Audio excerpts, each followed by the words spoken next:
So glad I lost last week so that my team with Mike Evans Oh yeah, couldn't win the championship. Cool. Awesome. Thank you, yeah. 2022. Screw you. Anyway, let's do this thing.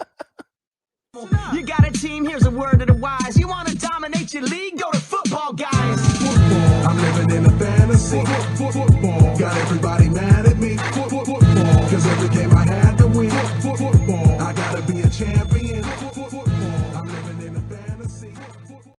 We have made it, and you are here. It is the Week 17 recap here. Cecil, Lammey, and Sigmund Bloom. Before we jump into the games, Bloom, Yeah. was it good for you too? Yeah. Yeah. Well, here's my starting note for everybody out there, knowing that we have our fantasy football audience, but also football audience. Remember this, okay? You work hard to get in the playoffs, and you hope to set some good lineups and win in the playoffs to get to the championship so that the breaks will potentially go your way.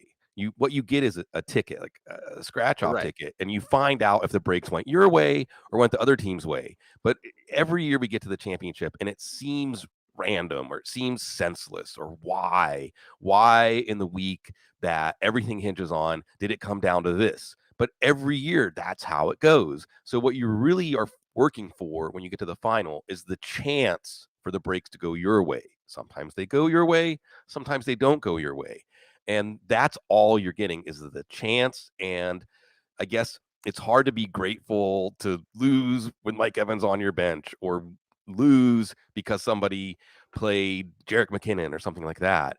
But at the same time, that is the vagaries, the senselessness, the football gods. And just ask Ohio State, just ask Michigan about losing on one senseless play, having it all hinge on that. That's why we show up, even though we aren't always happy in the end. Okay, and I'm gonna have to alert you. What what link did you grab? Because it says Week 18 preview, and I'm like, we haven't done that yet. Oh, And it like was Ryan set up. Tannehill's on the thumbnail. I'm like, you Whoopsie. grabbed some link somewhere. I don't know. This is Week 17 recap. This is what you get after New Year's, everybody. Welcome to 2023. Arizona and Atlanta, Bloom. We're going to do both of these teams all at the same time. And Cardinals and Falcons, 20-19 is the final score. The Falcons get the win over the Cardinals. Not a shocker there. When David Blau is your quarterback, but 222 and 1 touchdown for Blau. It went to Trey McBride. So we're thinking, okay, no DeAndre Hopkins, going to be more Greg Dortch, 4 for 15. More Marquise Brown, 6 for 61. Okay. But Trey McBride, 7 for 78 and 1. It makes a lot of sense. You know, young quarterback, looking for struggle targets. That'd be a tight end. That's a security blanket target. So there you go. McBride, the rookie, showing some flashes here at the end of the season. James Conner, 16 for 79 on the ground. On the flip side, speaking of rookies, there's Desmond Ridder, 19 for 26, 169 yards. No touchdowns, no INTs, though. So you had McCole Pruitt, 4 for 49, Drake London, 5 for 47, Cordero Patterson, 6 for 42 as a receiver, then 9 for 42 and a rushing touchdown. Tyler Algier had 20 carries, 83 yards, and a rushing touchdown himself. So the Falcons win. But as I'll often say in Week 17, Bloom, what did we learn? Yeah, what did we learn? This was one of the few truly meaningless games in terms of playoff hopes. On the Arizona side, James Conner, valiant for fantasy teams, hurt again. I guess I just look at Arizona side. I say, what a mess. What a mess. What a mess in the front office. What a mess in the coaching staff. What a mess when you look at the structure of the team. What do they really have to build around at this point? I guess, a good send-off for J.J. Watt. That's our silver lining here. They do have a top 6 pick, but, and this isn't the only time I'm going to mention this in the show, it's nice to have a top 6 pick with a new GM and somebody who can make a new blueprint for a potential winner. It made me wonder, Cecil, what I was thinking about Arizona was that Santonio Holmes catch, was that as close as the Cardinals franchise will ever? Well, I don't know if the Chicago Cardinals won a Super Bowl or whatever, a championship back in the day, in the Super Bowl era. Is that as close as they're ever going to get? I mean, it feels like they're farther away than just about any other team right now to being a contender. On the Atlanta side, Arthur Smith has built some winning culture. Okay, we can give him that. And you look at the draft and what Terry Fontenot did. You have your running back in Tyler Algier. You can go forward with him. You have your number 1 receiver, Drake London. You have at least a solid backup quarterback in Desmond Ridder. That's not bad for a third-round pick. That's a pretty smart use of a third-round pick, actually. Kyle Pitts is coming back, and they have a meaningless game against Tampa Bay. But remember, this team lost 4 times by 3 points or less, or it might not have been a meaningless game. So closer to contending than we thought, and they've got a top 10 pick. So the rebuild, the tear-down rebuild, again, some of these teams, knowing when you need to do the tear-down is really important. Atlanta did, and they've got it going in the right direction. They've got it going in the right direction, and so do the Lions. 41-10, the final score. My God, Detroit. They were so mad about last week that the Lions have a family out on you, right? Bears side first, as we're going to go through both scores. Justin Fields, 7-21, 75 yards. 1 touchdown, 1 INT, about 132 yards on the ground. So there you go. Khalil Herbert, 31 yards on the ground. Okay. And then Dave Montgomery, 24 yards rushing. Cole Kmet with the receiving touchdown, 2 for 27. And why am I reading about any of the other receivers? Because Justin Fields had 75 yards passing. Nate Sudfeld came in the game for a little bit. Rich man, poor man. Jared Goff, 21-29, 255, 3 touchdowns, no INTs, 2 of them to Brock Wright, 3 for 13 and 2. 1 to DeAndre Swift, 4 for 39, receiving touchdown, 11 for 78, and a rushing touchdown for Swift. Jamal Williams, 22, 144, 1 rushing touchdown for Jamal. It just feels right when Jamal's into the end zone for that team. Also had a catch for 13 yards. The Sun God, Amon-Ra St. Brown, 4 for 62, and DJ Chark, 2 for 56. My buddy Khalif Raymond with 3 for 40. Just because I love them, Bloom, and you love the Lions, so let's talk about them. Yeah, Chicago real quick. Fields 64 yards away from the single season quarterback rushing record. So we got that to look forward to in the Minnesota-Chicago game. Looking forward to the offseason, the David Montgomery decision is going to be interesting as he's given them all he has. And Minnesota, they're sitting at number 2. The Bears, if they lose to Minnesota and Houston beats Indianapolis, they could have the number 1 pick. You're going to probably see defense. So things to look forward to.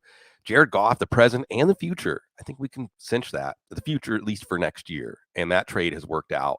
And then some, as you have Jamal Williams finishing strong. He's going to be a free agent next year. You had DeAndre Swift. So there are some players this week, Cease.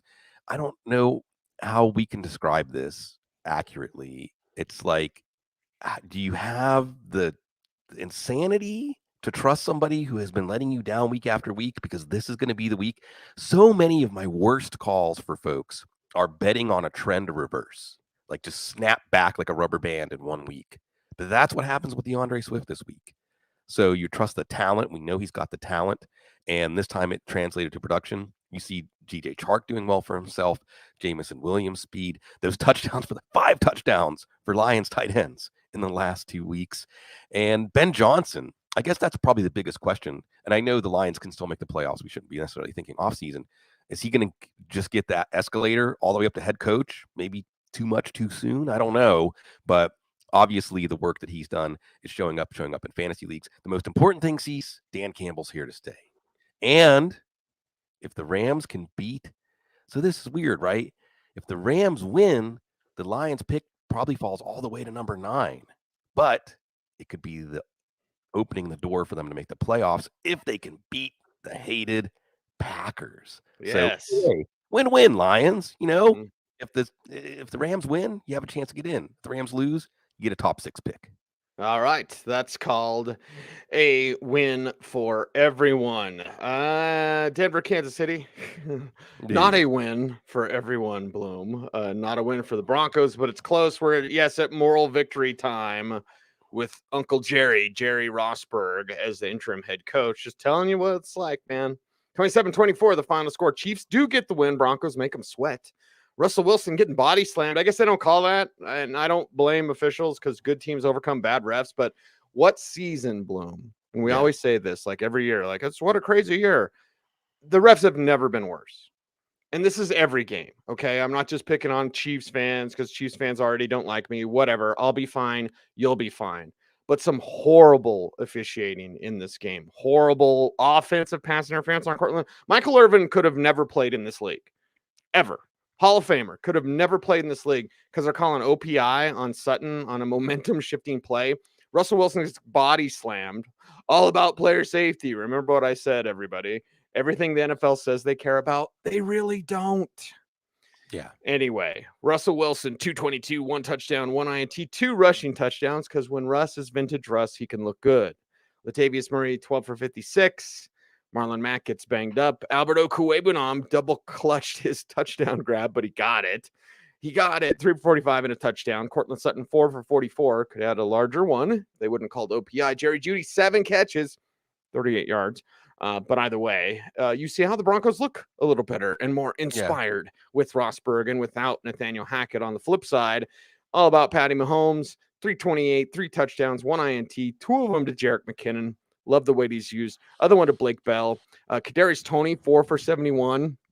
Did he hurt his hamstring again? Because that's pretty nice asset to have. Pretty nice weapon, including Sky Moore and Marcus Valdes-Scantling and Justin Watson making an incredible catch for 27 yards. Travis Kelce, 7 for 43 in this one. Isaiah Pacheco, rushing touchdown, 9 for 31 on the ground. So this team does it. They do it a little bit differently, Bloom, and they do it where they had to sweat a little bit at home against those plucky Broncos. Yeah, if the Broncos could just play the Chiefs every week, then their fans wouldn't have a lot to hang their heads about. What can you say? Russell Wilson's going to reevaluate everything in the offseason. Okay, we'll see who the coach is. Do you get the feeling that no matter what they do, Cease, the expectations are going to be high again, even though they're coming off a season where they're one of the worst 5 teams in the league? It's going to be it's weird. With the 8 1-point loss or 8 1-score losses. Yeah, like I think expectations will be high, and fixing Russell Wilson, it will be high, and so it'll be split. But yeah, they'll be back in the playoff / Super Bowl conversation. Yeah, the pick that they're giving to Seattle is probably going to be in the top 4, might even be high as top 2. You can play spoiler against the Chargers, who are trying to get that number 5 seed. Patrick Mahomes, wow. See, what can we say about Patrick Mahomes at this point, really? What words are there in English language or any language? What emojis are there that we can use to do justice to not just for fantasy, but just what this guy is, what he represents? And again, you saw what Tyreek Hill meant to Miami. Losing that, this team doesn't miss a beat. Look, I know that they don't have traditional dynasty resume here, but this is a dynasty, I mean, Patrick Mahomes is hurt in the Super Bowl against Tampa Bay.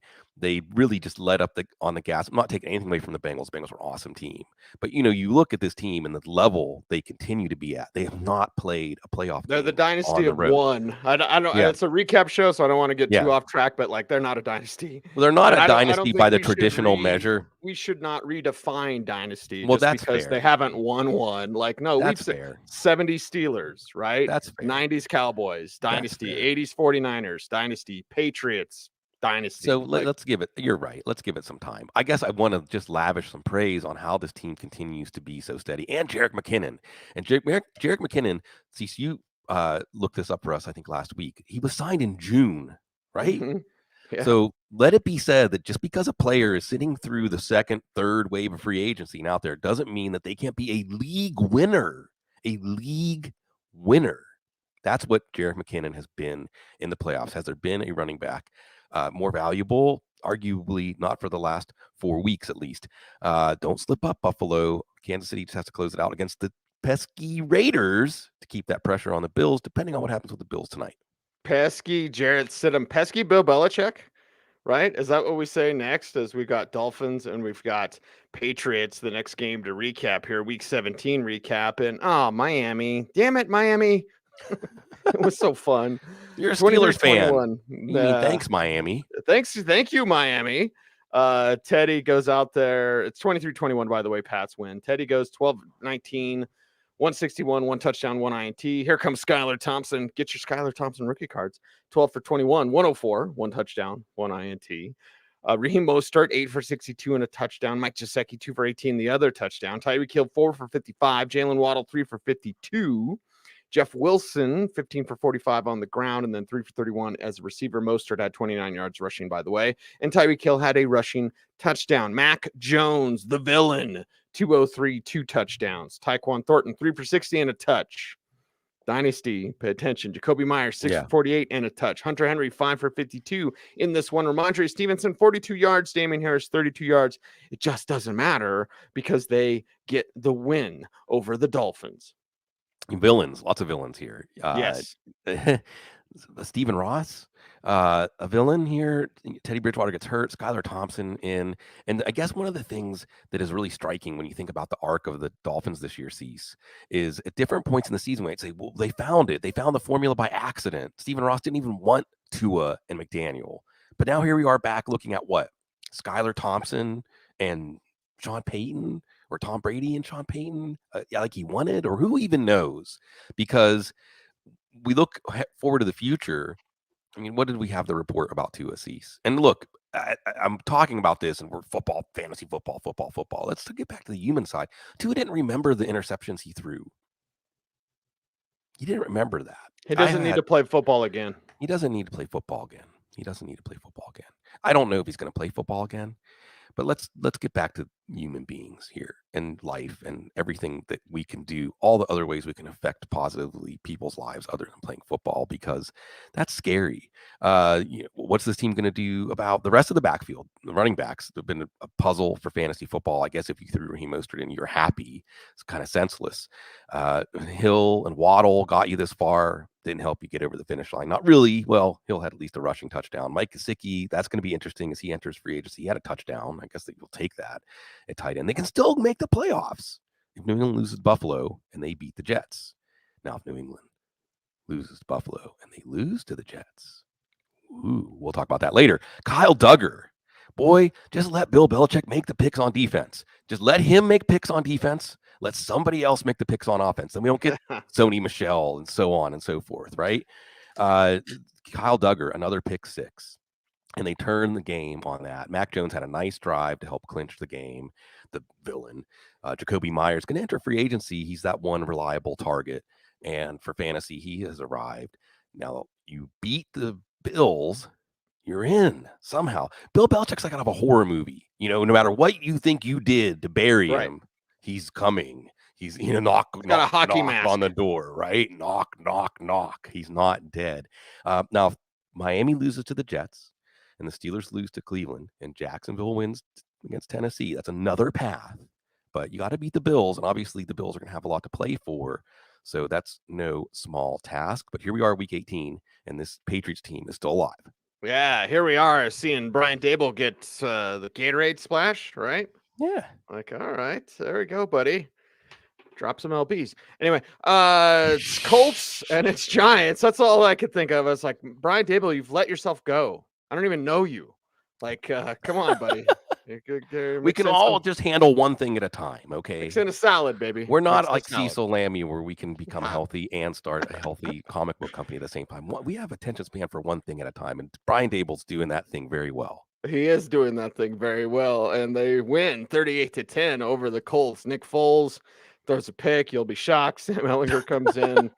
Zach Moss, 74 yards on the ground. I did have a Zach Moss question. By the way, please get your questions in before like 10 minutes before kickoff. Just anyway, it's just me complaining. Michael Pittman, his fantasy jams aren't complaining. He got a receiving touchdown, 641. Paris Campbell, 3 for 52. He's great on my Mutt team, by the way. Daniel Jones, 2 touchdowns. And I guess, and this makes us, I'll include us, Bloom. Okay. I don't think we joked about Richie James, right? And Isaiah Hodgins, but we're like, if you got here because of Richie James and Isaiah Hodgins, like, okay, yeah, they both scored for you again. 76 yards for James and a touch.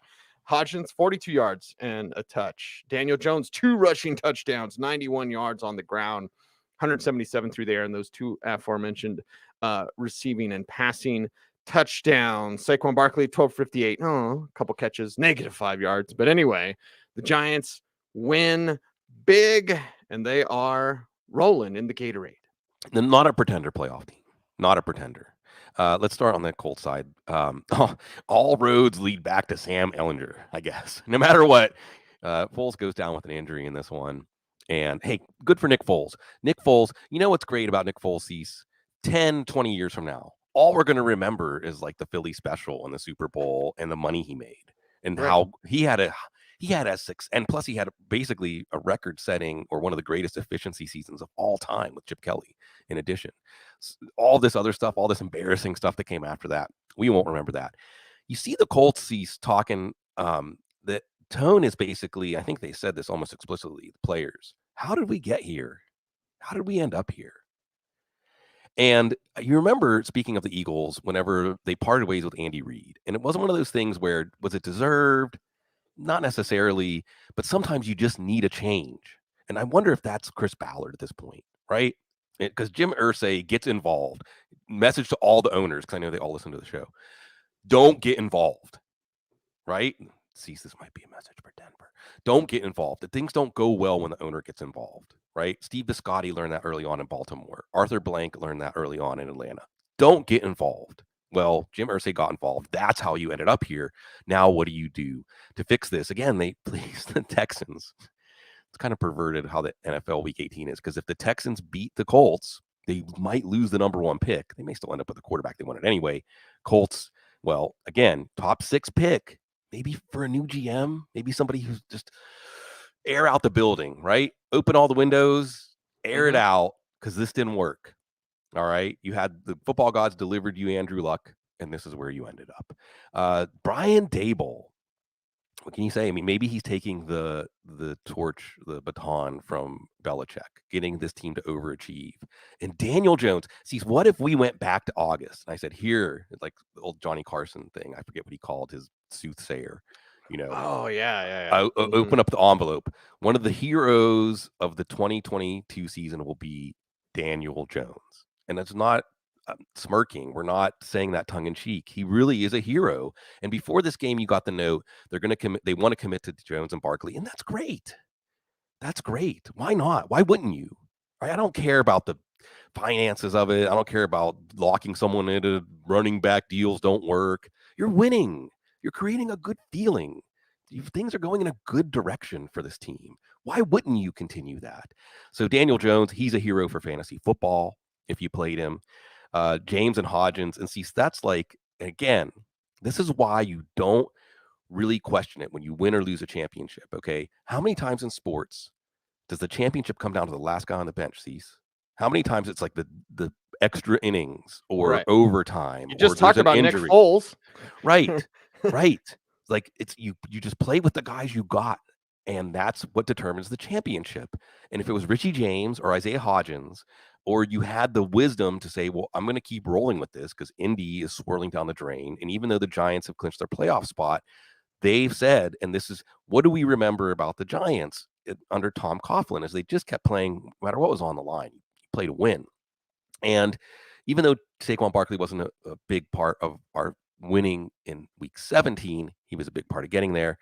So what a scenario, because the Eagles, we'll get to that, they have to win next week to get not just the number 1 seed, to get the division, just to get to the home playoff game. And they're going to face the Giants. And you might say, well, the Giants have nothing to play for. The Giants are basically locked in. Remember a couple weeks ago, Cease, we said, are the Giants better than the Vikings? Maybe. If these two teams play again in the playoffs, guess who's probably going to play next week?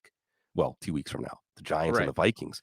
So the Giants have a lot of incentive here, like rest everybody, focus, maybe, do it like a quarter and a half for the first teamers. But again, remember what the Giants did in 2007 in a meaningless week 17 game against the Patriots. They didn't win, but they knew that they could win because of how they played that team. Will they have the same recipe this week? Will they push the Eagles to the brink? Will they potentially really put a hitch in the Eagles' plans and in the meantime create that sense of, hey, we can beat anybody? Did you watch the 49ers last week? I think any team in the bracket, including the Bucs, maybe not the number 7 seed, although the Lions, you never know. I think any team in the NFC bracket can win. I really think this NFC bracket is wide open. Why not the Giants? Why not? This is a fun team. This is a fun story.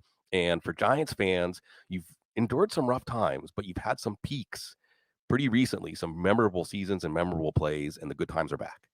Freddie reminds us it was Karnak the Magnificent. Yeah. So, taking the cue Sis, card. boom, ba. A sheep exploding in reverse. By the way, you want to talk about hen house, sewing circles, whatever, rumor, gossip. Yeah. You think it's bad with us or fans or the media or whatever. It's bad with the players. Yeah. So why do you pay Daniel Jones and Saquon Barkley? One, it's the right thing to do, but two, you want to make yourself a destination. And if you don't, this is a message to Denver, then people around the league, players talk. Yeah. And players are going to go, man, you see how they did Saquon? Yeah. I don't want to go there. You know, why would I go there? Right. You make yourself a destination. Brian Daboll is doing that. So Giants fans, be very happy. Saints and Eagles is up next here in the Week 17 recap of the Audible. So let's talk about Saints and Eagles up next, Bloom. And it's 20-10. And it's the Saints getting that win. So there you go, New Orleans. Andy Dalton throwing a pick, 204 yards. Taysom Hill going Taysom, 14 for 46 and rushing touchdown, 24 yards passing. And then you had a catch for 9 yards. Rashid Shaheed, love him, 6 for 79. Juwan Johnson, 5 for 62. Chris Olave, 4 for 42. And Alvin Kamara, 74 yards on the ground. Gardner Minshew, 274, 1 up and 1 down. Devontae Smith, 9 for 115. A.J. Brown, 4 for 97. Dallas Goedert, 3 for 45. Miles Sanders, 12 for 61 on the ground. And there you have it. So the Eagles, 13-3 now. The Saints, plucky at 7-9. Let's talk about it, Bloom. Yeah, the Saints are basically the Broncos of the NFC, right? Tremendous defense, questionable head coach. And when the offense can just score like 20 points, they win, right? Or when the team can score 20 points, because again, it was a big pick six in this one that turned this one. Can we talk about Cam Jordan for a second? Passes, Ricky Jackson to become the all-time Saints sack leader. See, people love those questions. Who's the most underrated player in the NFL? It might be Cam Jordan. That's a great answer. Like if I'm sitting around, you want to show me your football chops. I say, who's the most underrated player in the NFL? And you say it's Cam Jordan. That's a good answer. Cam Jordan Hall of Famer, my Hall of Fame. Yeah. Taysom Hill in the all-time fun Hall of Fame, another touchdown. Maybe you played him at tight end, and that's a story. The Saints and the tight ends. Marcus Colston, you brought it up like 15 years ago. Andy Dalton, not bad. Andy Dalton, if you want to keep playing football, a lot of teams could use you as a backup quarterback. Rashid Shaheed, Juwan Johnson. What's the theme here? The Saints and their undrafted free agents. So why did you spend all those first-round picks to get Chris Olave? By the way, it is the Eagles in this game that have that first-round pick. Looks like about the 10th pick. Maybe some motivation, beat Carolina just to drop the pick. Remember this, though. Seasons are funny, Cecil, what you remember. Remember when it was right after Baker Mayfield? It was the same week that Baker Mayfield had that comeback from down 16-3 against the Raiders. And that's what we remember because that was kind of storybook. But on Monday night that week, Tom Brady also had 2 touchdown drives to beat the Saints after the Saints were up 16-3 against them. If the Saints hold in that game, the Saints control their destiny to go to the playoffs. That's it. That was the season right there, that drive. When you look back, it's kind of senseless, but it might mean that Dennis Allen is coaching this team again, or maybe Sean Payton's going to be back. Who knows, man? I know New Orleans are going to have fun. On the Eagle side, Gardner Minshew, I guess we can quote Jason Wood. Gardner Minshew's a clown. Well, I don't know if he's a clown, but he might have really put in jeopardy the chance to be a bridge quarterback next year with this performance. Yes. And that's it. And he got to beat the Giants now. And you might say, well, the Giants have nothing to play for, but that's a dangerous team. That's a dangerous team. And the Eagles, maybe because this team hasn't, this group, right? There are some players that were part of that championship team, but there's a lot of new faces. And maybe this group got a little bit too high on themselves before they had really earned it. And now they might be going on the road to face Tom Brady in the first round. So again, what we see, what's another theme here, sees the swings within one season, multiple seasons within one season. And the biggest season hasn't even happened yet. Now I'm thinking of Savage's swing.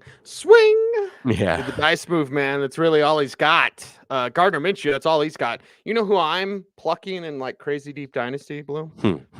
Chad Kelly. Sure. Bring him back. I think he gets a chance again. He's totally redeemed himself. And hey, he's a Grey Cup winner, man. He's always been able to sling it. Yeah. Always been able to sling Just it. Stay away from Halloween parties. Yes. And vacuum cleaners. Yeah, I want to know why they had that holdback, because they didn't have no Dyson, right? Right. To get smacked with a ball over his head. It was like the old like canister vacuum cleaner Right. with the long hose. Probably hurt, but Yeah. just lucky it wasn't worse. Trust me, lucky Oh, yeah. it wasn't worse than that. So thank God. But yeah, Chad Kelly. I'd rather have Chad Kelly than Gardner Minshew. Tampa Bay and Carolina. Who would they rather have? Tampa Bay and Carolina is up next, and it's 30-24, and some of the craziest play that you've ever seen. Sam Darnold, 341, 3 touchdowns in this one. DJ Moore, 6 for 117 and a touch. Shi Smith, 4 for 70 and a touch. There's the dynasty alert. Tommy Tremble, 3 for 33 and a touch. Chuba Hubbard, 3 for 53 as a receiver, and then 3 for 12 as a rusher. Dante Foreman, 13 for 35 on the ground. Oh, and then Buccaneers side, Tommy Brady, 432, 3 touchdowns. All of them to Mike Evans, 10 for 207. Chris Godwin still did his thing, 9 for 120. That's awesome. You didn't get anything from Leonard Fournette. You didn't get anything from Rachaad White. By the way, Tom Brady had a rushing touchdown as well. So if you had Mike Evans, you win. Or, well, God bless. I hope you won. I hope so. And what can I say? Forcing Mike Evans into your lineup did not look like a good call. He hadn't had a touchdown in 3 months. He hadn't really had a consequential fantasy game in 3 months. And it was chemistry, and it was bad luck, and it was all kinds of other things.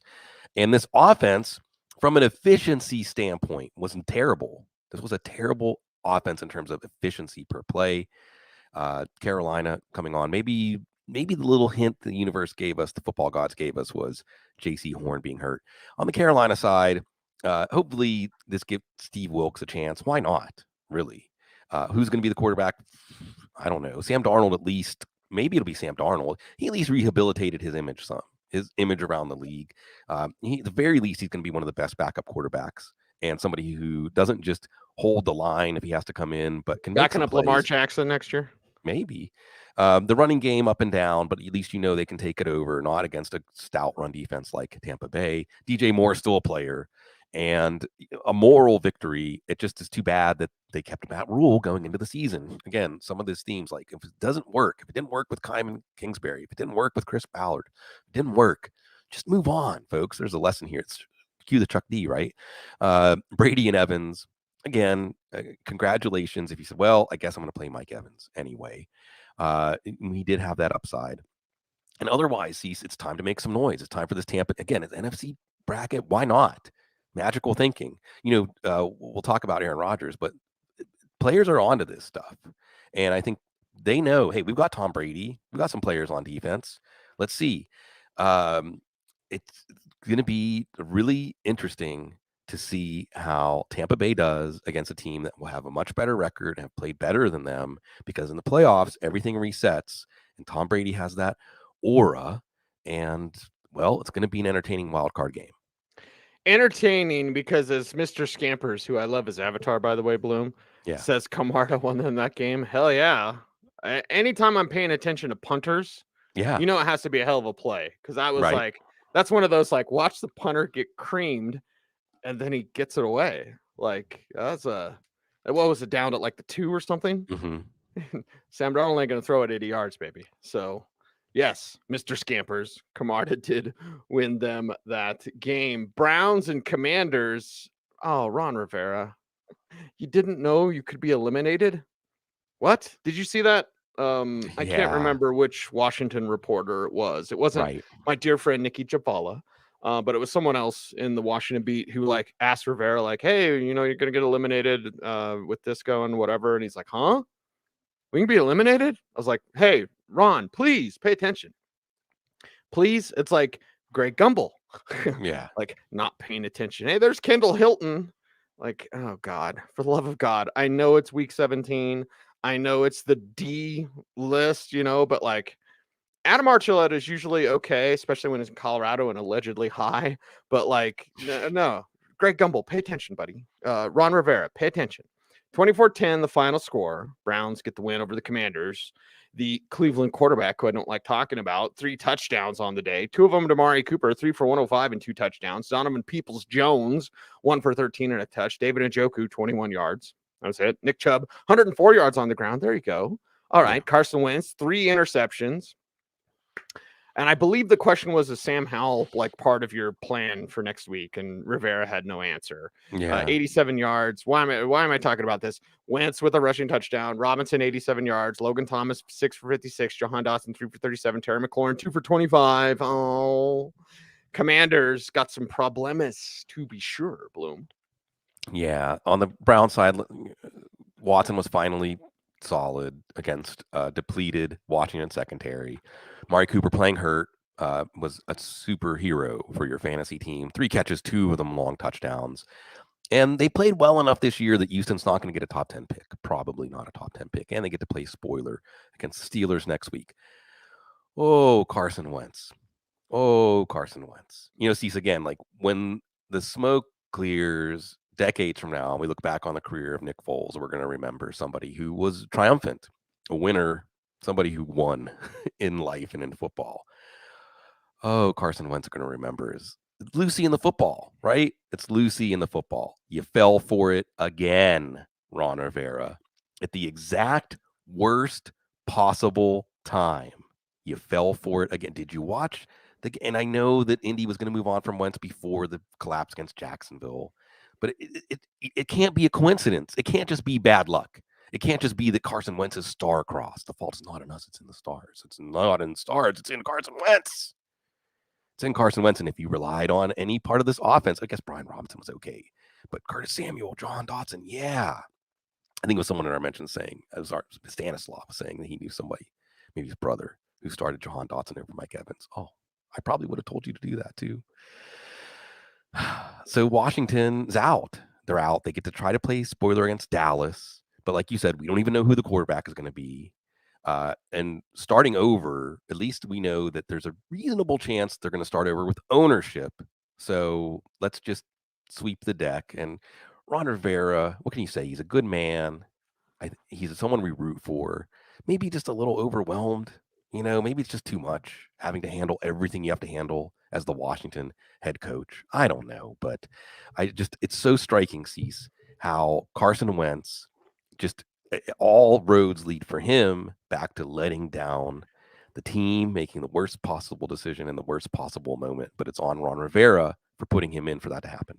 Ron Rivera is like the witness who's about ready to crack because he knows where all the bodies are. Like, that, I mean, when you work for Dan Snyder, don't think that people around the league don't know a lot of stuff about that. The dude's trash. Okay. Absolute turd, trash, allegedly, or whatever I have to say. But like, and ownership does matter.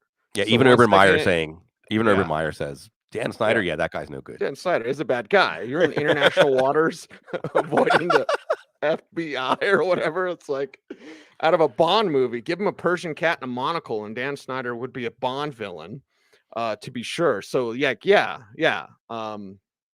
new owner, and Bezos, just get out of the way, buddy. All right. Yeah. And let the football people do the football things and have drones deliver the nachos to people in the stadium from Amazon. Anyway, Jacksonville and Houston, we're getting off track, but it's week 17, baby. Right? We'll be a little off track today, but let's talk about that next game up. Hotness here, and it's Jacksonville 31, Texans 3. Not much to say about the Texans, of course. Bloom can if you'd like. Marvin Jones Jr., 6 for 61. Travis Etienne, 108 yards, rushing touchdown. Jermichael Hasty, rushing touchdown. Snoop Connor, a rushing touchdown as well. By the way, Prime, Deion Sanders might have Snoop Dogg run with Ralphie. I was like, ooh, better make sure he's not, he's hitting the weed shop after he runs with Buffalo. Trevor Lawrence, 152 yards and a pick. So the Lawrence, and I did get plenty of Trevor Lawrence questions, and the answer was not Trevor Lawrence, even though I think I told people to start him. So my bad. Your window, K1 wanted us to say window. Your window was closed, man. Yeah. Well, Jacksonville, what can you say? Doug Peterson, man. I mean, Doug Peterson has proven his bona fides, and Jacksonville now remember that extra 2% they get for the win? Yeah. If New England, Miami, and Pittsburgh all lose, which is certainly possible, they're going to get in whether they lose to Tennessee or not. So you've earned that. And you've earned lots of a brighter future for a fan base. And since I know you and the Jags fan base, sometimes it's been tenuous, but I think we can be happy for them because they're a long-suffering fan base. We can be happy for them that whatever happens this year, things are going in a good direction. Beat the Titans, get a home playoff game, play spoiler, see what happens. Trevor Lawrence played well, not much in the fantasy. And he did play the starters, by the way. Doug Peterson did. But the game got out of hand so quickly. This was the week the Texans said, well, we're not going to be competitive. We got to lock up the number 1 pick. Travis Etienne, unlike Lawrence, did enough in his short half, basically, of action to help you win this week. And this is a tremendous triumphant season for the Jags. And see if we can check in at different times in the season, we would not have said this was how the season was going for them. So right. Hats off to them for perseverance. And I remember I was watching that TCU game, TCU and Michigan, and I think it was that kid Max Duggan. You talk about placid, like Eye of the Tiger, placid. I don't know if it was him or Sonny Dyke saying it was always about what we thought about ourselves. It was never about what they thought about us. It was what we thought about ourselves. I think there's a lot of that going on in Jacksonville. I think that Doug Peterson has that team on that wavelength. For the Texans, lose when it matters. Texans, they did. I watch those. You watch those quarterbacks. This is what you have to look forward to. And remember when the Texans were the team that traded away a bad contract, gave away a draft pick. Now they get to be the team maybe that can take on a bad contract and get a draft pick for it. That's where you're at. 32nd out of 32 teams. Just don't beat the Colts, okay? Just don't do it. Just be calm. Just keep swimming. That's what the 49ers have done. What a segue, Bloom. Yeah. Because it's what they've had to do. And Kyle, I feel so bad for Kyle because he's been, dealing with these quarterback issues, and now he's got a real one. Brock Purdy, 22-35, 284 yards, 2 touchdowns, 1 INT. Brandon Ayuk, 9 for 101 and a touch. Christian McCaffrey, greatness, 6 for 72 as a receiver, 19 for 121 and a rushing touchdown. You had a rushing touchdown from Jordan Mason there as well. Juwan Jennings, 2 for 46. George Kittle, 4 for 23 and a touchdown. Got enough. And then Devontae Adams with with more Jarrett Stidham. Right. 365 yards from Stidham, 3 touchdowns, 2 INTs. Adams was 7 for 153 and 2 touchdowns. And look back at the slump he was on with his college buddy, Derek Carr. So slump. Was super. I mean, it's not quite the Mike Evans thing, Bloom, but you did have a slump for Adams and then just superstar. Darren Waller, 3 for 72 and a touch in this one. So Josh Jacobs rushing touchdown. It's like, all right, lots of 49ers fans in Las Vegas. Yeah. And lots of happy 49ers fans after this win. Yeah, they eked it out here. Brock Purdy, what can you say? I mean, Brock Purdy has done so much. I think to up the profile of himself and Kyle Shanahan in this offense. Brandon Ayuk, that game, and again, there's some good fantasy karma because he's playing well and you just trust the talent, you trust the offense. He had a big game for you.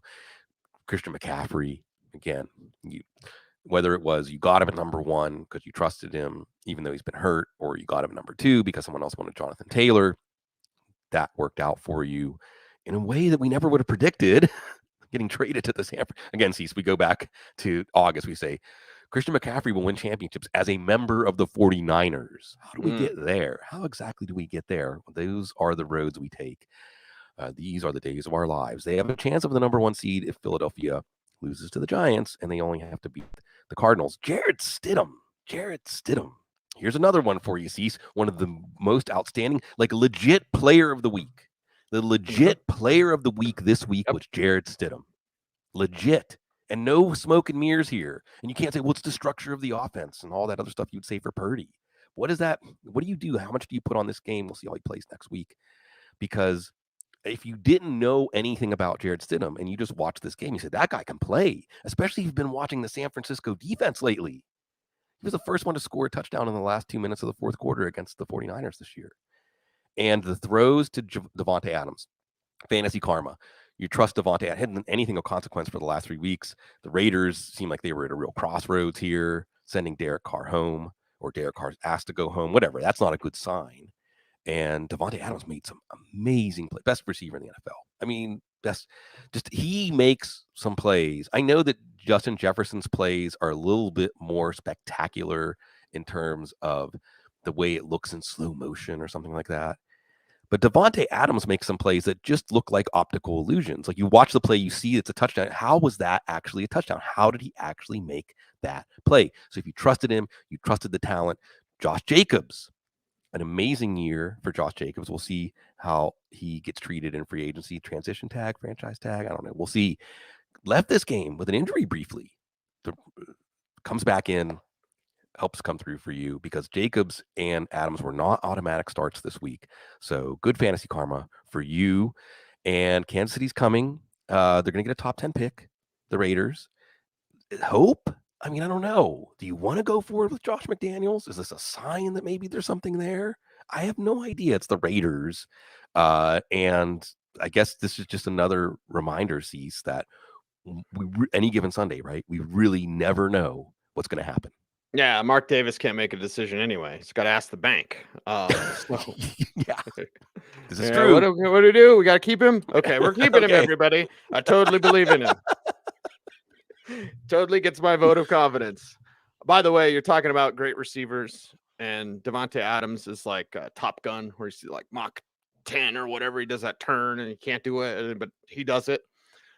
But Mike Williams, and we'll get to the Chargers in a little bit, but Mike Williams, my God, like maybe it's because he's big, right? And Adams is very muscular, swole Batman, whatever. Well, that's AJ Brown, but like so like Adams, Jefferson, different body types, but Williams is just so big, and he's like ballet, out there on the football field. Anyway, big Mike Williams is our guy. Daiquiri Man says in the chat room.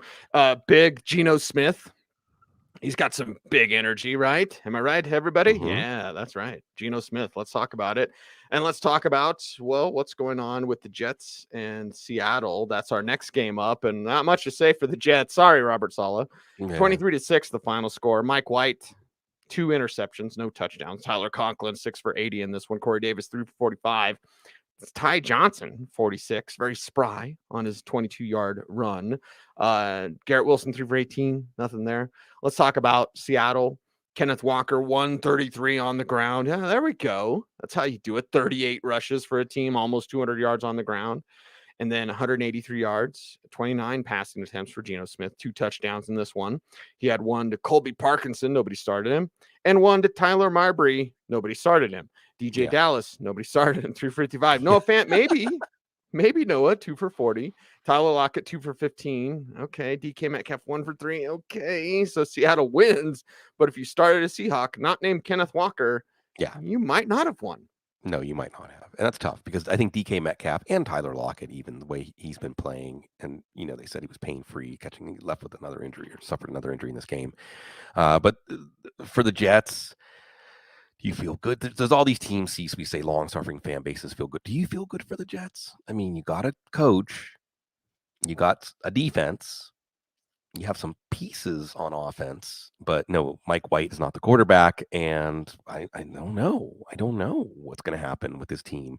You're really going to spend more time with Zach. I'm not saying Zach Wilson won't be as successful or semi-successful, or at the very least like a Sam Darnold, speaking of the Jets, where you can at least be an asset to a team, but he's not an asset to this team. I just think that there's a time that a relationship is broken and it can't be mended. I don't know. Maybe I'll be proven wrong. Zonovan Knight's not that guy. Garrett Wilson, even for fantasy, wasn't that guy. They can play spoiler. Please, Jets, beat Miami. Do it for us. Geno did enough to get paid, did enough maybe to be the long-term quarterback for this team. Although, again, they're going to have a pick pretty high. So scout these quarterbacks, Seattle. And if you don't want one, maybe think about trading down because that's going to be a pretty valuable pick. Kenneth Walker's been a valuable pick. And we can go back to the preseason debates about Walker. Rashad Penny's still there. Well, how good is this offense going to be? On the other side, he's Kenneth Walker. He's badass. And this team wants to run the ball. And, when there's alignment, bet on the alignment here. And Rashad Penny's injury history, Walker helping teams, and Colby Parkinson, like you said. Seattle got a win against the Rams, and they then become fans of the Lions, who little do we know, Cease, that 48-45 game back the first half of the season between Seattle and Detroit may have, in the long run, decided who makes the playoffs. So Seattle fans, now you're Lions fans too. Now you are one of us. What if you, Bloom? Yeah. Yeah, there you go. Vikings and Packers is our next game that we're going to talk about. And oh boy, what a scorcher we have for you. 41-17. Packers get the win. And Kirk Cousins throws 3 interceptions on the day. You had a couple of touchdowns tossed. One was by Nick Mullins. One was by Kirk Cousins. Jalen Naylor gets one of them. Nobody started him. 3 for 89. KJ Osborne, 7 for 59 and a touch, and got thrown. Like when that play happened, I was like, wait a second. They just threw KJ Osborne. That can't be legal. And they actually threw a flag. If it was Russell Wilson, they wouldn't have thrown a flag. See, there's necessary roughness and there's unnecessary roughness. That was unnecessary. Yes, that was not necessary. Poor KJ. TJ Hawkinson, 7 for 59 in this one. Justin Jefferson, 1 for 15. Adam Thielen, 1 for 16. Dalvin Cook, 9 for 27. What happened? Aaron Rodgers, 1 touchdown on the day. Went to Robert Tonyan, 3 for 52. Alan Lazard, 5 for 59. Randall Cobb or Romeo, either one of my sleepers of the week. No. There's a bum, 2 for 20 or 3 for 20. So got nothing. Aaron Jones, 14 for 111. How long have we been saying just run the ball? Yeah. You have Aaron Jones. You have AJ Dillon, 12-41 rushing touchdown. Okay, they did that and they won. They played defense. They picked off Cousins. And oh my God, if you went rolling in with your Vikings, you are now rolling out without the trophy. Yeah. Justin Jefferson. Oh, Justin Jefferson. I mean, he was one of the main reasons you got this far, but it didn't happen. Minus 24-point differential, Cease. The Vikings have a minus 24-point differential and they're 12-4. Huh? I don't like that. That doesn't make me have confidence in them when we get to the playoffs. Again, likely facing a Giants team that took them to the brink. At least KJ Osborne hit. The Packers win and you are in at home against the Lions. They'll take that. And Aaron Rodgers, we've talked a lot about Aaron Rodgers. I think we probably have been on the slightly positive side. You know, we tell the truth, but at the same time, we're not Aaron Rodgers haters here. Really interesting stuff Aaron Rodgers saying after this game. He believes in the power of manifestation. He believes in the power of the mind. He believes in momentum. He's right. He's right. His mind's been open. And maybe, remember when Aaron Rodgers was looking miserable this year? The bad trip, right? Well, if you find the right people, places, things, events, a bad trip can turn into a good trip. A bad trip can turn into a trip where you find yourself, where you pull the sword from the stone, right? The hero's journey. He wasn't necessarily the hero for fantasy here. That's the thing. For fantasy, there wasn't really a hero. It's Green Bay defense. You know, those were your heroes in this game. But the Packers, remember when they were calling for Jordan Love? I think even been on the show. We're like, well, is it time to see what you have in Jordan Love? And now it probably not a Super Bowl season. I don't know. Maybe Aaron Rodgers has some of that Tom Brady energy where once you get to the playoffs, it's not the Aaron Rodgers of 5 years ago. Go ahead, Cecil. Well, it's also Kirk Cousins' energy because I'm thinking, like, imagine if Aaron Rodgers convinced Kirk to like smoke a beanie with him, like, but Kirk is so damn uptight, like he just is. I know his best friend, like he's incredibly uptight because his best friend is, all uptight about everything. It's like, maybe you don't need to be that way, Kirk. Yeah, right. Participate in the flow. So we'll see. A really interesting game, though, with all the history between the Lions and the Packers during the Aaron Rodgers era. It's fun that game is a win in your in game for Green Bay. Detroit again needs some help from the Rams. But hey, this has been a quite interesting season. Again, Cease, what's the theme here for Aaron Rodgers for the Packers? Many seasons in one season, and it all hinges on the last game. What a long, strange trip it's been. Yeah. Good one, Cease. There you go. Rams and Chargers is up next. We get to finish with the Steelers, Bloom, but let's talk about Rams and Chargers in this one. And this is where big Mike Williams comes into play. 31-10. Okay. You're not playing the Broncos, LA, or either LA, although LA's playing the Broncos next week. You'll figure it out. But anyway, Baker, why am I talking about Baker Mayfield? Yeah. Cam Akers, you may have started 19 for 123. Malcolm Brown gets the touchdown. Come on. Van Jefferson, maybe 3 for 77, right? Tyler Higbee, 3 for 11. Ouch, town population. You, bro. It's a Chase Daniel game. Again, rich man, poor man. Chase Daniel's in. It's either really good or really bad. Justin Herbert throws a couple of touchdowns. Mike Williams, 7 for 94, including one of the most beautiful, pirouetting, turning, twisting, 2 feet down type of play. Austin Eckler. We haven't talked about Austin Eckler enough on this show. Fantastic, right? And I guess maybe Bloom, we haven't just because we expect it. Yeah. It's like, hey, start Austin Eckler again, everybody. Like, yeah, hot take. He's one of the best in the game, man. You love that heart, fire, energy. Love seeing him on, Yahoo with our buddy Matt Harmon. Shout out, Matt. So, Austin Eckler. Of course, Austin Eckler. And, of course, Chargers, as they are rolling, and nobody will want to face this team in the playoffs. I guarantee you, Chargers can not only pull off upsets, but they can make a Super Bowl run. Yeah, they can be this year's Bengals. Absolutely. 100%. On the Rams side, Cam Akers revival. It'll be interesting to see how people handle him in fantasy drafts next year.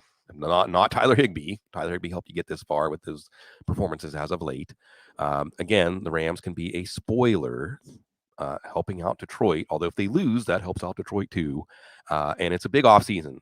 Big fork in the road for this Rams organization. Sean McVay, Matthew Stafford, Aaron Donald. We'll see. I just have this note under the Chargers. Eckler, our king. He's our king. He's embraced fantasy football in a way that I think is genuine and fun and for the right reasons and transmitting the right vibes about fantasy football.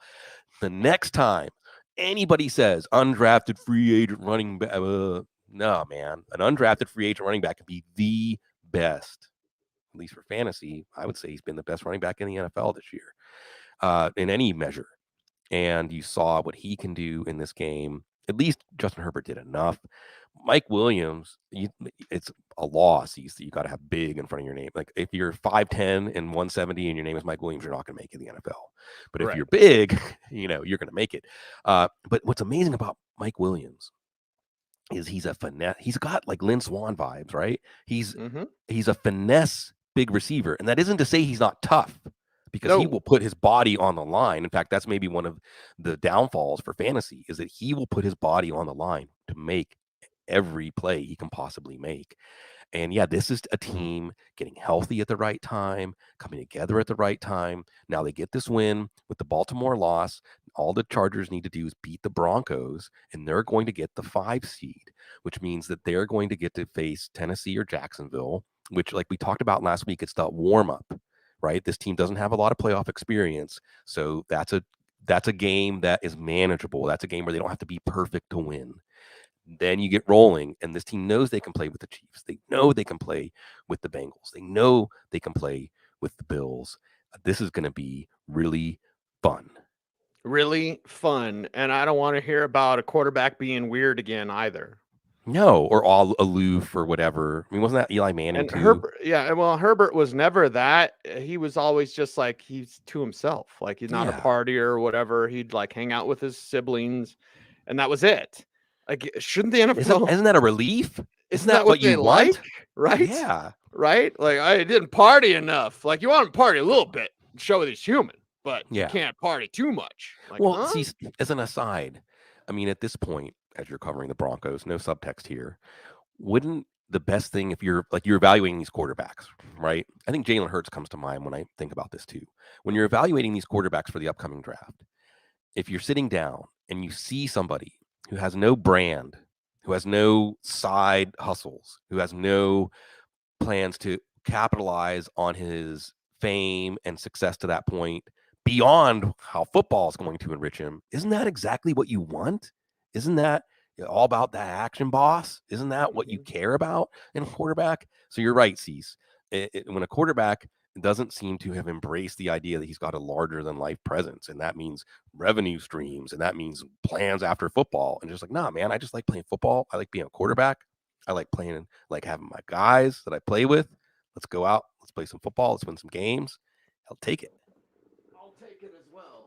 You got me thinking because I have to get out my handy dandy notebook. Here's the Yeah. pages of death support. I'm editing the lettering this morning because I have to find it. You might have to ride with me here for a little bit because I wrote it down. I think it's the generative principle. Well, here I'm that I going to was do. taking notes on. You look it up, and I'm going to do a quick aside. Go ahead. Well, I was going to say about Austin Eckler. Yeah. Here's the thing, and Liam's worked out with Austin before at Western because he'll come back to Western where he's a god in Gunnison, of course. Yeah, and ain't much to do in Gunnison. Liam was law enforcement in Gunnison, right? That's right. Yeah, that's true. And the thing that I know about Austin, and I know this from his middle school teacher, who was my best friend's sister. Shout out Amy Hogsett, Miss Hogsett. He works his flipping ass off. Yeah. So when people say like, well, how do you do it? And we're talking about manifesting with Aaron Rodgers and stuff. Yes, but it's more than just thinking about it. It's action and inactivity. This is why I wrote down about the generative principle. Inactivity is like the downfall of all of our lives because the generative principle, it governs creation.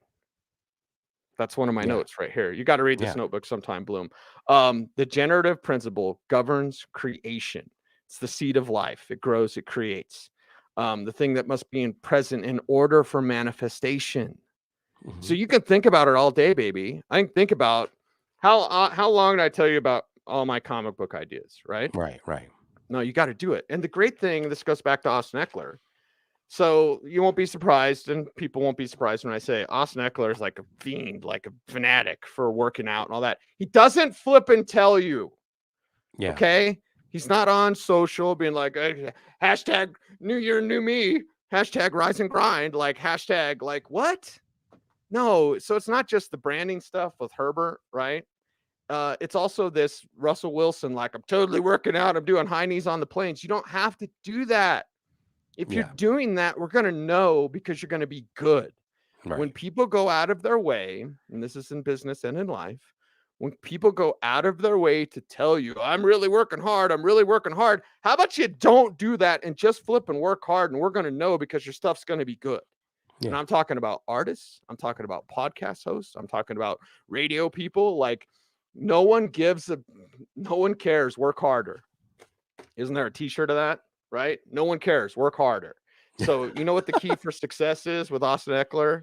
And it is about manifesting, and what you think about, you do bring about. But you can't just think, baby. You got to do it.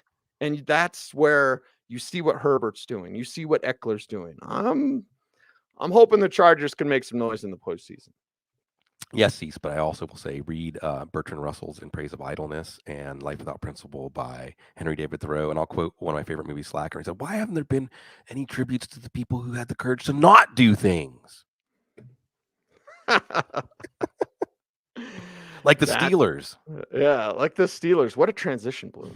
Yeah. Like the Steelers, the final game we're going to talk about. And we're getting questions on Twitter. What do you think about Kenny Pickett now?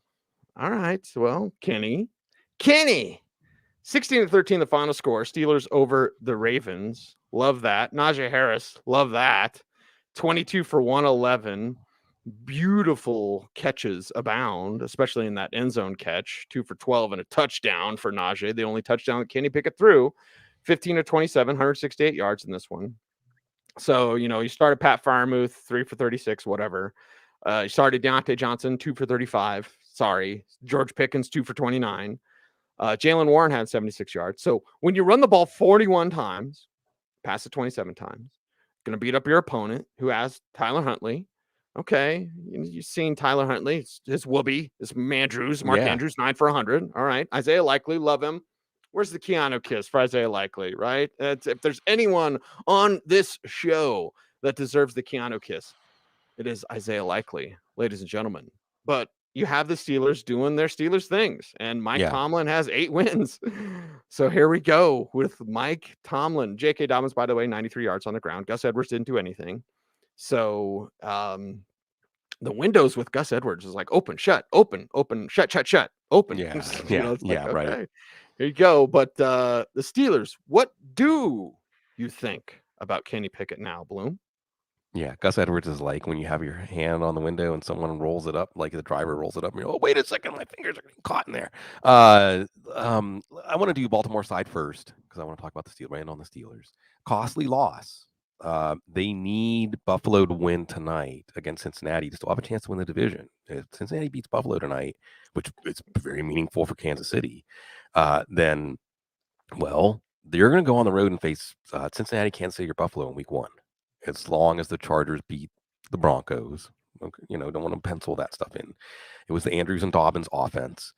And we'll see. We'll see whether we see Lamar Jackson, I think, is whether the division's on the line next week. But don't you just feel like this Ravens team is good enough to get to the playoffs, but they're not, you don't consider them, and maybe this is, go ahead and put this on your bulletin board, Ravens, but they're good enough to win, they're good enough to get to the playoffs, but not good enough to advance, not in this current AFC. Oh, the Steelers. Here's my first note, Cecil. We have a quarterback question mark. Earlier this year, Cecil, remember the neurotic Steelers fan in me said, well, here's the deal. If Kenny Pickett is good enough that the Steelers aren't picking in the top 10, then I guess that means we're okay going forward with him, I guess. But if he's bad and they're in the top 5, top 7, then that's a sign you should take a quarterback. And here we are, and he's been good enough. He's been good enough when it mattered. And see, it's kind of like at the end of the movie when the two people realize, like, well, maybe our story is just meant to be that we're going to be part of each other's story. And that's kind of how I feel with Kenny Pickett. Like, is it going to lead to Super Bowls? Is it going to lead to another great era of Steelers football? I don't know. But you put it all together, you don't usually get to take a quarterback that's going to be your quarterback of the future as that far in the first round, right? Number 20, I think. You have the very unique story of he got the Pitt football program, who had a great win in the Sun Bowl. Most underrated stadium in the United States, the Sun Bowl, in El Paso. Sure. Yeah. I mean, it's one of the best stadiums. Just make sure your phone's off so you don't pick up the towers. Right. You're going to get international roaming. Chargers. Yeah. Right. A beautiful stadium. It's actually the third oldest bowl game. Pitt UCLA was quite a thriller. Third oldest bowl game. Actually, we found out. I was doing some research on it, because the love of my life, Kate. And El Paso played an important role in my life too. Texas versus the nation. That the Sun Bowl was originally played at the stadium where she went to high school, the very first Sun Bowl in 1935. Anyway, getting off track here, but the Steelers and the story is you have this very unique situation where Kenny Pickett was literally in the same building as the Steelers working out. And I guess it was meant to be. And sometimes you just take, this is what you get, and that's okay. Because as folks have noted, I'm still wearing my childhood Steelers hat here because it's been a pretty emotional season, pretty emotional last few weeks. As a Steelers fan, and the way the Steelers fit into your life and all the different rivers that run through it and where the river's going to take us. Well, another stirring win, a win against the Ratbirds. Isn't it great, Cease, that the all-time rivalry in coaching now is Harbs and Tomlin? Yeah, and look at the numbers; they're so close on everything. 18, yards 15, per game, yeah. Everything's so close. Points per game, yards per game, everything. It's awesome. Yeah, I hate them, but I respect the hell out of them. And you got a starting point now. You got a defense. You got a running back, maybe 2 running backs. Hi, Jalen Warren, Cowboys baby. You've got receivers and an offensive line that's not just a liability now. You've established the run. Now, next week. But did this really change anything with Kenny Pickett? Like, we already knew he was a gamer. We knew he could win close games. And when we were asked that question on Twitter, I didn't answer because don't follow me on Twitter. Sorry. But and if I were to answer, Bloom, I would say this. Like, I always thought he was Derek Carr. So what happens with Kenny Pickett? What's the future? We're just in our lives, whatever. It's like eternal sunshine of the spotless mind. Right. Like, one day we will be washing the Kenny Pickett from our brains.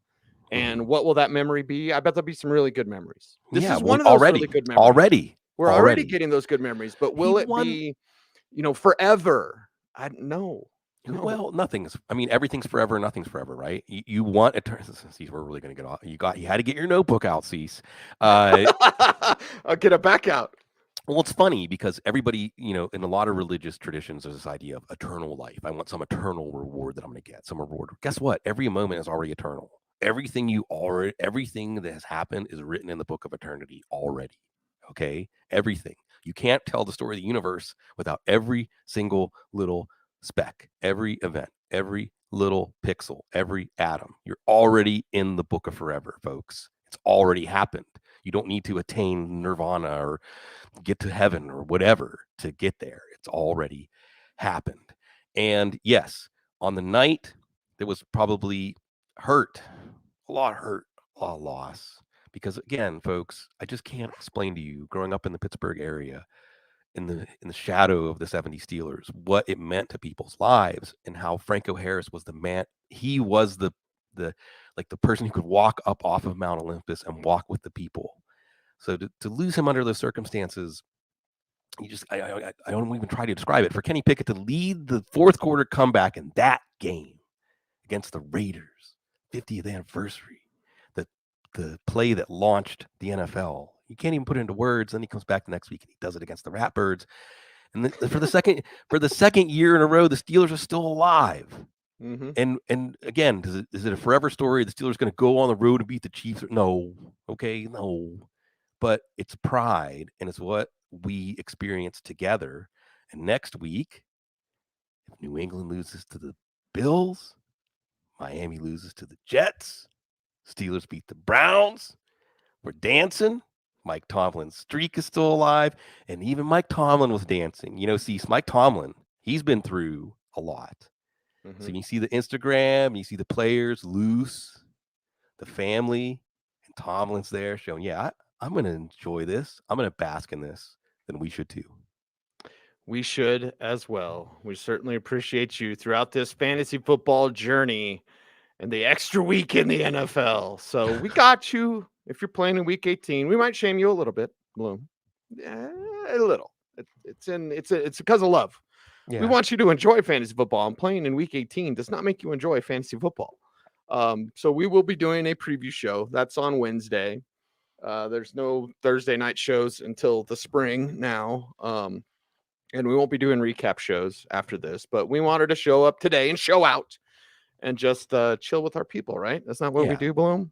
And I wanted to get my notebook out. You seriously have to read this someday. I take so many notes on so many different things. Saturn Public Relations. Evil's only had bad PR. These are things that I write down in my notebook, Bloom, that go into my stories. So there you go. Yeah. And see, I think, again, what it is, I said this before we went on the air,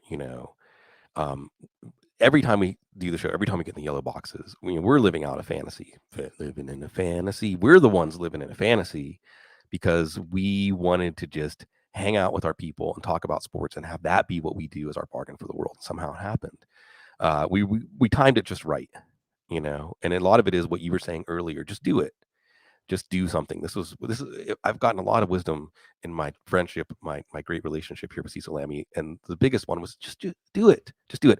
My father, who passed away last year, I remember in the 80s, one of the times I was visiting him, it was when the Nike "Just Do It" commercials were starting. He's like, I don't know about all this stuff, but I know that this commercial at the end, it says "Just do it." That's good. That's good. I like that. Just do it. That's good advice. Just do it. And it doesn't have to be something that changes the world. It doesn't have to be something that changes your life. It can just be like, I'm going to go get a cheeseburger. It can just be like the moments. All we have are these moments. And for the people out there, the people listening to the show, you've given us so many moments. And even though the season's going to be over, we've got the playoffs and things like that. Please continue to let us know how our presence in our life, in your life, in the off season, everything, we want to continue that enjoyment, that enthusiasm, the 365-day calendar of the NFL. There is no off season. Senior Bowl, Shrine Game, drink, whatever you do the Audible intoxication games. It's great to get to take this journey every year, and it never ends. And that's a good thing because it means we get to spend more time together.